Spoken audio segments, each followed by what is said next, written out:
Hello and welcome to Firstpost Spotlight, where we bring you stories that matter to you from all across the world. From breaking news to the day's biggest controversies, we shed light on issues that shape our world.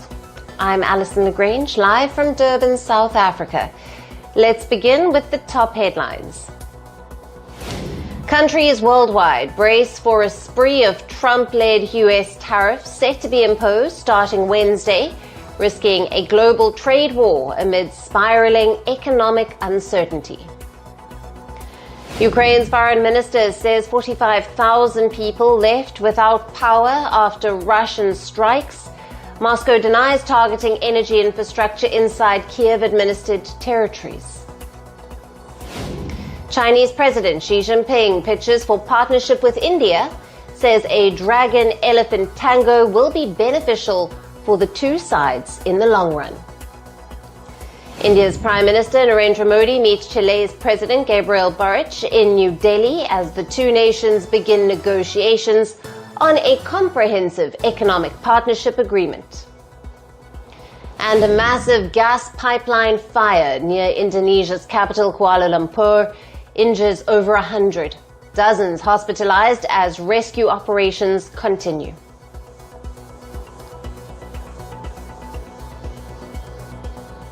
Hello and welcome. We begin with the latest updates on the escalating tensions between the United States and Iran.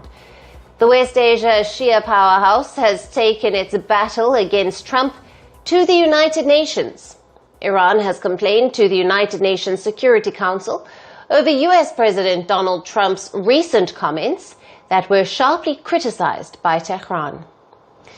Iran described the statements by Trump as a flagrant violation of international law and the United Nations Charter.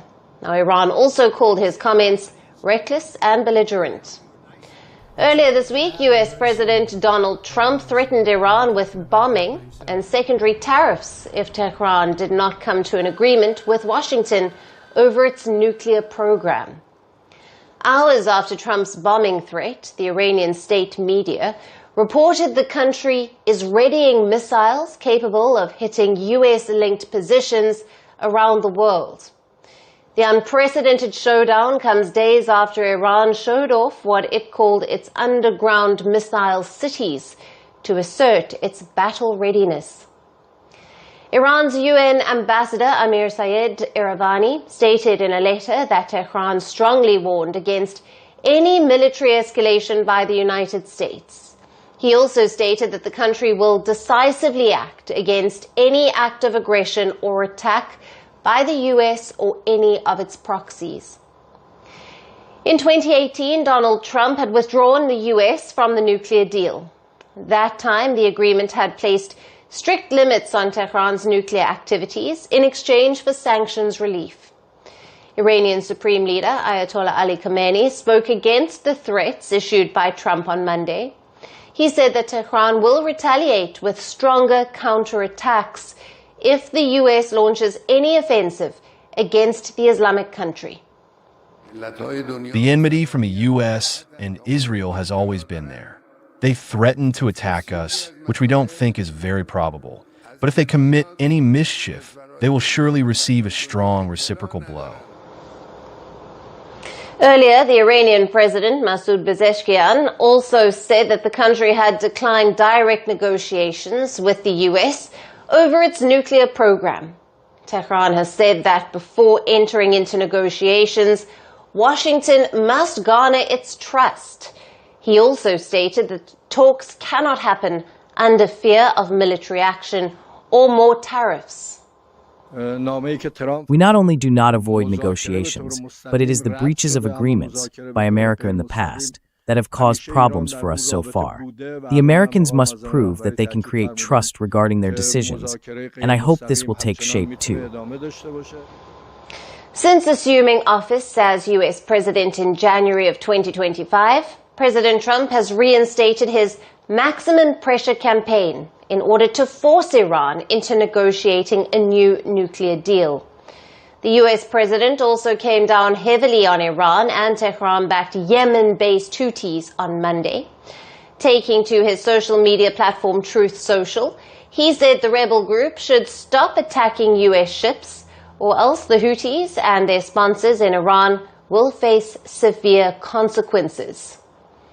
Both the US and Houthis have continued to exchange fire. Houthis have been attacking US vessels, and the US has been targeting Houthi rebels in Yemen. Now, the current standoff between the United States and Iran has further added to the uncertainty that has gripped West Asia. And tensions are running high in the Taiwan Strait as China launched significant joint military exercises encircling Taiwan.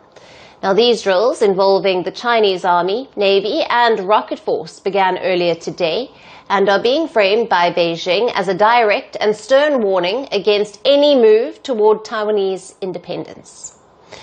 Now, Taiwan says that China has deployed 71 aircraft, 21 warships in military drills. The exercises come in the wake of the recent strong rhetoric from both sides. Last month, Taiwanese President Lai Ching-te referred to Beijing as a foreign hostile force. China considers the self-ruled island as its own territory and has consistently refused to rule out the use of force to achieve unification. China has time and again slammed Lai for being a separatist. Now, in a highly provocative move accompanying the announcement of the drills by its Eastern Theater Command, the Chinese military released a video depicting President Lai as a cartoon bug held by chopsticks above a burning Taiwan. The video explicitly labeled him a parasite. Taiwan's government has strongly condemned these drills. Taiwan's presidential office issued a statement declaring that China is widely recognized by the international community as a troublemaker and asserted that Taiwan has the confidence and the capability to defend itself. Taipei continues to reject Beijing's claims of sovereignty, emphasizing that the future of the self-ruled island can only be decided by its people. President Lai has instructed the national security and defense units to make preparations and deal with the situation. We have a full grasp of the related situation. In the face of external threats, our government will continue to defend the democratic and free constitutional system. We have the confidence and the capability to defend our sovereignty rights, protecting the safety of the people, and maintaining social stability. In response, Taiwan has deployed its own warships to monitor the situation and has deployed land-based missile systems, accusing Beijing of being the world's biggest troublemaker. However, Taiwanese officials have reported no detection of live fire from the Chinese military as of now. These drills are taking place shortly after the departure of U.S. Defense Secretary Pete Hegseth from the region. During his visits to Japan and the Philippines, Secretary Hegseth had been critical of China's actions and underscored the importance of alliances in the face of potential aggression. Now, beyond the military movements, China has also engaged in a significant information campaign against Taiwan. Following the drill announcement, Beijing has released a series of propaganda videos depicting Chinese forces encircling Taiwan, aiming its capital Taipei, and even showing military vehicles in the city streets. Now, these latest exercises mark a significant escalation in the ongoing tensions across the Taiwan Strait. They follow a pattern of increased military activity by China in the region. China has staged several rounds of war games around Taiwan. Since then, U.S. House Speaker Nancy Pelosi's visit to Taipei in 2022. The world will be watching closely to see how this situation develops in the coming hours and days. And we move on to the Southeast Asian country of Myanmar, where armed rebels are disrupting China's rare earth trade, restricting it from having access to a key global resource hub.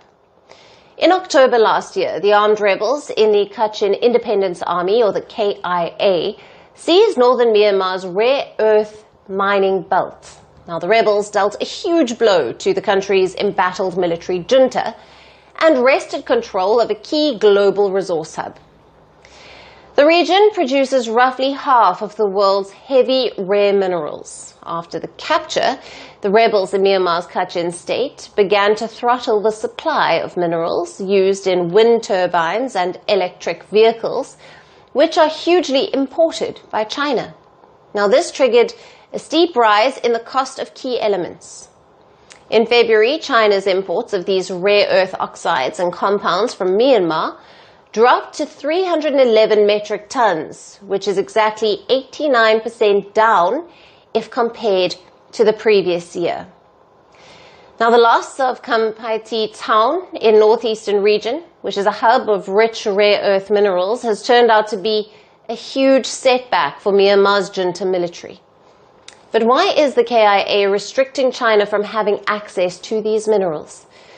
According to reports, the rebel armed group is trying to pressure China, which has been one of the staunchest international backers of Myanmar's military, after it deposed a civilian-led government in 2021 and ignited a civil war.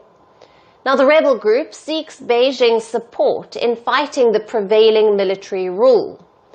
For this, KIA has also been taxing the Chinese miners working around Panwa and the Chipwe towns in Kachin. But Beijing continues to see the junta as a guarantor of stability along its frontier. However, the Myanmar military has been removed from most of its border areas since a major rebel offensive in 2023. Now, Chinese Foreign Ministry has said that it will continue to actively promote peace talks. It added that it will also provide all possible support and assistance for the peace process in northern Myanmar. Amid the ongoing tussle, some reports have suggested that even India has expressed a desire in Myanmar's heavy minerals. It is also trying to deepen its influence in Kachin. For this, India's state-run mining and refining firm, IREL, sent a team to study resources there.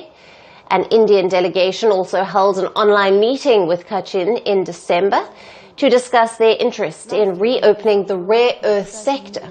Officials say that the Indian officials were also willing to pay higher prices than China. However, till now, there has been no confirmation about the minerals deal between India and the Kachin. Also, the KIA rebel group is still expecting a positive response from Beijing, failing which it shall start looking for an alternative trading option. And our final story tonight is on Japan, a country that has witnessed some of history's deadliest quakes. Now, a new report has made a terrifying Megaquake forecast and has painted a scenario nothing less than catastrophic. Japan's government released a new report yesterday. The figures included updated estimates from what it had anticipated in 2014. Now, this report warned that an earthquake, potentially measuring 9 on the Richter scale, could kill nearly 300,000 people. The report states that the most dangerous part of this tragedy will be the tsunami that it causes, that could lead to the collapse of hundreds of buildings, leading to the deaths. Now, this earthquake could likely strike along the Nankai Trough, which is a fault line off Japan's southern coast. Experts believe that there's an 80% chance that this megaquake could happen in the next 30 years, and the damages estimated would be up to $2 trillion. Not only will this disaster lead to mass casualties, but it is being said that at least 12.3 million people would be without homes. This is roughly equivalent to the country's annual gross domestic product, according to the report. Now, the Nankai Trough has witnessed megaquakes every 100 to 200 years, with the most recent one occurring in 1946. Now, the warning follows a magnitude 7.1 jolt in southern Japan in 2024. But what causes a megaquake? Imagine the Earth's surface is made up of giant pieces, almost like a puzzle. Now, these pieces are called tectonic plates. They're constantly moving, but they move very slowly. Now, in the area off Japan's coast, 2 huge plates are grinding against each other. One is the Philippine Sea tectonic plate, and the other is the Eurasian plate. Over time, the pressure builds up as the plates keep pushing against each other. Now, this hidden pressure can finally snap at any moment. When they slip, a megaquake is unleashed. Japan is one of the world's most earthquake-prone nations. It sits on the Pacific Ring of Fire, where several tectonic plates meet and are constantly shifting. The archipelago, which inhabits 125 million people, experiences approximately 1,500 tremors every year. While most of these tremors are not harmless, but at other times they can be massive depending on their location. Now, in 2011, a 9-magnitude earthquake struck the country. It was a reminder of Japan's vulnerability to earthquakes. It also triggered a tsunami and caused nearly 16,000 deaths. Furthermore, 3 nuclear reactors broke down at the Fukushima plant, culminating in the most horrific post-war disaster in Japan's history. Now, Japan's government has implemented strict building regulations. Early warning systems and engineering efforts are also in place.